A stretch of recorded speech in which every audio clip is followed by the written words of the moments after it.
7 la 32,55 lei cutia. Preț valabil la achiziția vinite bucăți. Oferta este valabilă în accesul în magazinele de legitimație de client. Fermierii iau startul cu Seed Sprint, îngrășământ starter de la Chemar Chrome. Achiziționează Seed Sprint pentru 240 de hectare și poți câștiga o excursie de 6 zile în Statele Unite. Vei vizita Dallasul și vei participa la marele premiu de Formula 1 în Texas. Bonus, aplicator microgranulate. Înscrie-te prin SMS cu numele fermei și județul tău la 0733 110 110. Te simți înțepenit în fiecare dimineață. Îți este greu să te dai jos din pat. Și asta din cauza durerilor articulare? Încearcă Voltaren Forte. Acționează în profunzimea articulației și calmează durerea până la 12 ore. Redescoperă bucuria de a te mișca fără durere în fiecare zi. Voltaren Forte calmează durerea articulară până la 12 ore. Acest medicament conține diclofenat. Citiți cu atenție prospectul. Dacă este necesară administrarea acestui medicament pe o durată mai mare de 7 zile, vă rugăm, consultați medicul. Grija pentru sănătatea celor dragi este o misiune de suflet pentru fiecare dintre noi. Cineva drag ție are diabet, se poate confrunta cu un inamic nevăzut, dar periculos, creșterea trigliceridelor. Intră pe misiunea 150.ro și află care sunt riscurile unui nivel crescut al trigliceridelor, dar și ce aliați de nădejde ai în misiunea pentru controlul sănătății celor dragi. Fii alături de ei, susține-i în demersul de a se adresa medicului pentru testarea și monitorizarea trigliceridelor și tu poți salva o viață. Mylan, sănătate mai bună pentru o lume mai bună. Reportajul zilei. Surse de magneziu. Bună ziua! Ați cumpărat un preparat pe bază de magneziu. De ce ați ales acest produs în cutie albastră? Este simplu. Înainte luam câteva tablete pe zi. Acum, cu Maximag, este de ajuns o singură capsulă pe zi. Maximag conține doza zilnică recomandată de magneziu și vitamina B6 într-o singură capsulă. Încearcă Maximag. Acesta este un supliment alimentar. Citiți cu atenție informațiile de pe ambalaj. Există bucătari de profesie și există bucătari din plăcere. Cei care îmbină pasiunea pentru gătit cu fotografia pe film, iar preparatele lor nu au nevoie de niciun filtru. Pentru bunătăți pregătite cu pasiune, la Lidl ai cotlet de porc fără os la 16,99 lei kilogramul și legume congelate Mexico Mix Kira 450 de grame la 1,89 lei. Dacă și tu ești bucătar din plăcere, urmărește tutorialele de pe surprize.lidl.ro și fă-ți propriul vlog culinar. Lidl. Meriți să fii surprins. Doamna farmacist, ce recomandați pentru dinți sensibili? Pentru a evita senzația de durere cauzată de sensibilitatea dentară, eu recomand la Calut Extra Sensitiv. Vă mulțumesc! Voi încerca la Calut Extra Sensitiv. La Calut, eficiență dovedită clinic. Îți dorești să fie fericiți și sănătoși. Este normal, îi iubești. În lupta cu boli ce le pot pune viața în pericol, fiecare vaccinare este o victorie. Copiii născuți începând cu data de 1 august 2017 beneficiază gratuit și de vaccinul pneumococic conjugat 13 valent prin Programul Național de Vaccinare. Vorbește cu medicul de familie și solicită vaccinarea antipneumococică pentru bebelușul tău. O campanie inițiată de Ministerul Sănătății în parteneriat cu Societatea Națională de Medicină a Familiei cu sprijinul Pfizer România. Aprobarea ANMDB numărul 3280E din 3 noiembrie 2017. A fost odată Ileana, care suferea de amețeli și se temea atât de mult că ar putea cădea pe stradă sau că ar avea ceva grav, încât a început să sufere de ceva ce îi făcea mai rău decât amețelile, de îngrijorare. Dacă suferi de amețeală și pierderea echilibrului, intră pe vertij.ro și află la ce medic trebuie să mergi. Îngrijorarea nu te scapă de amețeală, dar medicul da. Mylan, sănătate mai bună pentru o lume mai bună. Nas înfundat, respirație îngreunată, senzație de presiune la nivelul frunții. Simți că ești depășit de situație? Încearcă Cleansing Med, set pentru irigare. Cleansing Med ajută la curățarea și îngrijirea nasului, eliminând mucusul și eliberând căile nazale și paranazale și poate acționa eficient împotriva simptomelor sinusitei.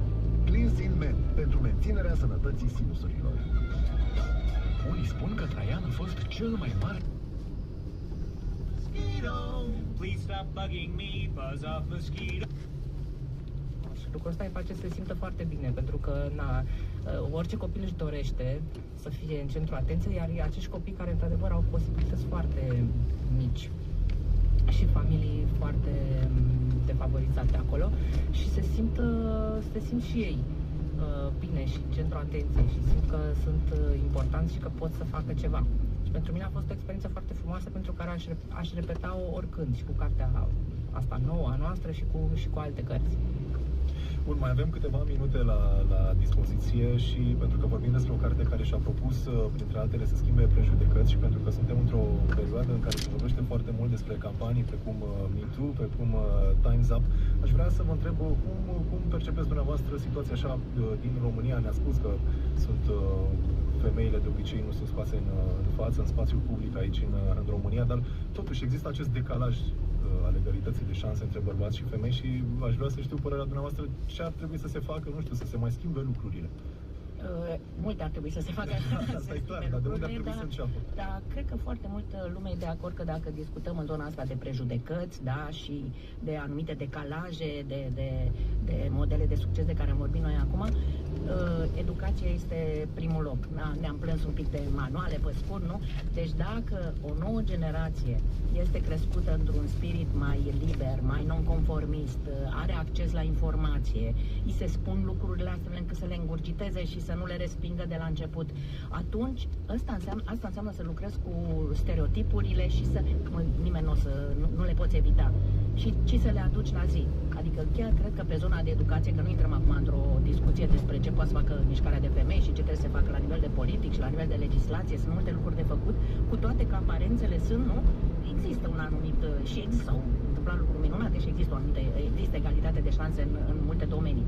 Dar eu vă spun că cifrele și statisticile arată încă decalaje foarte ciudate pentru anul 2018 și vă pot indica doar o sursă de informație, European Institute for Gender Equality, care face date comparative și România, dintre țările europene, e plasată penultima, da?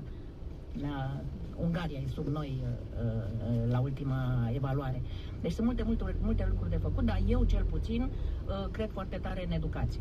Și toate cele 4 membre fondatoare și cu cine vom lucra, iarăși suntem în această asociație pentru că mizăm foarte mult pe rolul educației în lucruri cu stereotipuri. Adina Rosetti, o completare? Și eu cred la fel că trebuie pornit cumva de la vârste foarte mici și dezvoltând o calitate care cumva ne-a lipsit în multe generații și anume empatia față de celălalt. Adina Rosetti, Laura Grunberg, eu vă mulțumesc foarte mult pentru prezența la Espresso în această dimineață. Așadar, volumul Nesupusele, primul proiect editorial al Asociației de Basmă Scriitorilor pentru Copii și Adolescenți din România, ar trebui să fie disponibil până la sfârșitul anului. În momentul în care vom afla o dată, vă vom informa aici la Radio România Cultural. Espresso de astăzi a ajuns la final. Ne reauzim mâine dimineața la 7:15. Toate cele bune!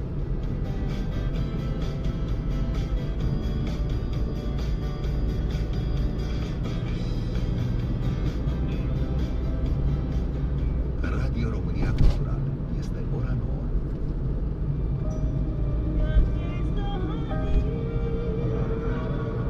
Într-o stare continuă de dimineață. Dimineață crossover cu Maria Balabaș.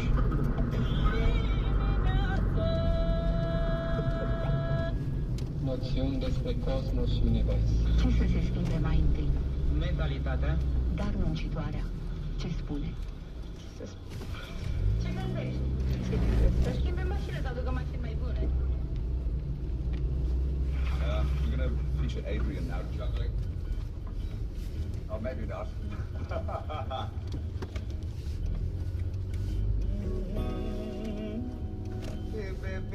Baby. Yeah. Good leg. That's a good leg.